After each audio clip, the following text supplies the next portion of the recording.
Hey guys, this is Editors Depot and you're watching another intro template tutorial. Feel free to pause this video at whatever moment you wish if we're going a little too fast for you. And if you have any questions, leave them down below in the comment section. We always reply to every single comment, and if we're away for a minute, just go ahead and comment down below and there's very friendly people that will help you, guaranteed.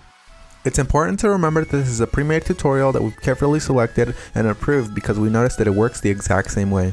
If you have any questions, comments, or it's just not working for you, just leave a comment down below and we'll get back to you, guaranteed. Now this tutorial requires both Adobe After Effects and Cinema 4D. You will absolutely require them. If you do not have them, go ahead and visit EditorsDepot.com. We can do any template customization at very affordable prices. Just feel free to select the template you wish and check out with it and detail everything you want on the template. Now that that's out of the way, all you're going to want to do is open up the Cinema 4D file. So here it is, and we already have it open, so I'm going to go ahead and bring it up. And as you can tell, everything is ready to go. All you have to do is replace the text, render, and you're done. Except one little thing, there's sometimes problems that come up with the templates, and I'm going to go ahead and cover them here. Sometimes the audio will be included, and you don't have to worry a bit about that. As you can tell on this template, the audio is included.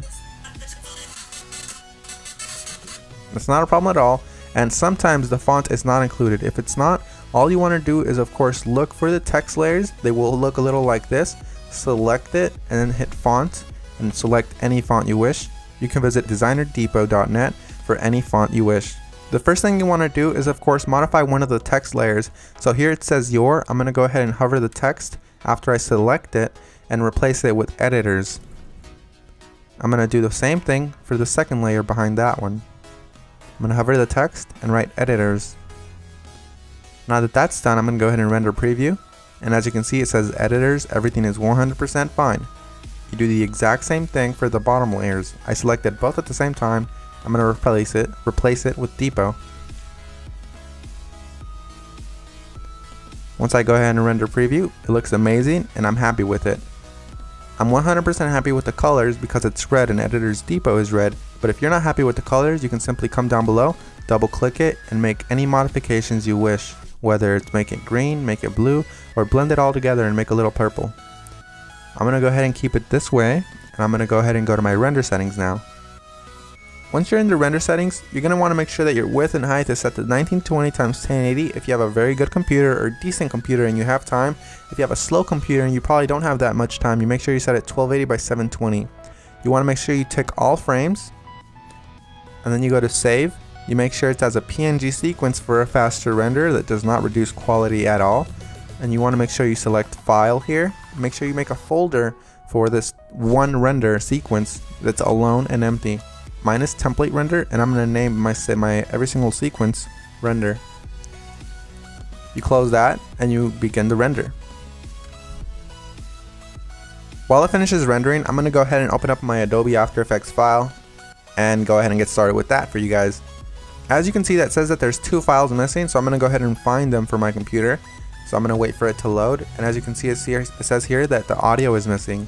I'm going to go ahead and double click the file, and I'm going to find it for the computer. It should be included in the template, and if it's not included, we're sorry and we're going to do our best to try to help you, but if it's not, you can go ahead and include any audio you want.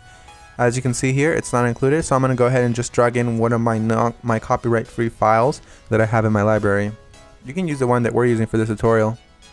Another really quick tip you can actually follow is just close this, right click the file, and go to rename. You can actually copy the entire name if it still has the original name of the song. Then you go back to YouTube, you paste that there, and you download the file from there. You want to make sure it's copyright free and you're not breaking any laws though. Once you've gone ahead and replaced your song, you're going to want to go ahead and replace the other thing that was missing, which is of course the PNG sequence. It might be a PNG file, .png, or it might be an MP4 file, or anything within those regards, like QuickTime for example. You're going to go ahead and double click it and replace it with your render sequence. I'm going to select the first frame, scroll all the way down just to be safe, and select the last frame. You want to make sure you do the same thing, all while holding shift, so it selects every single one. You make sure you tick on sequence here where it says PNG sequence. You should have that option for Windows as well. You hit open and it will import every single one and it'll make it look like a video. That makes your render much faster and it looks the exact same. So we're 100% done. Assuming you have every single one of the plugins required, you're 100% done, and if you don't, you're going to have a black screen similar to this. But if you do have a black screen similar to this, you're going to just want to make sure you troubleshoot it by turning off or turning back on whatever adjustment layers might be messing up your entire video. As you can see here, all of the adjustment layers, one of them within these messed up the entire render, so I'm going to go ahead and turn them on one by one. That one's fine, that one's fine.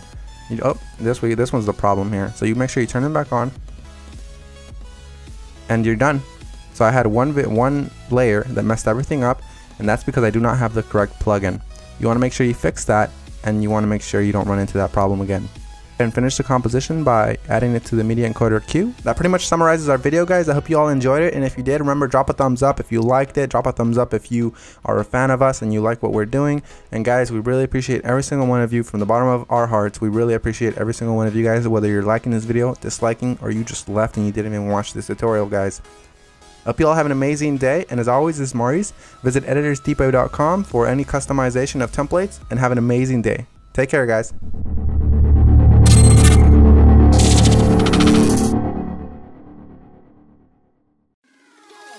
Well,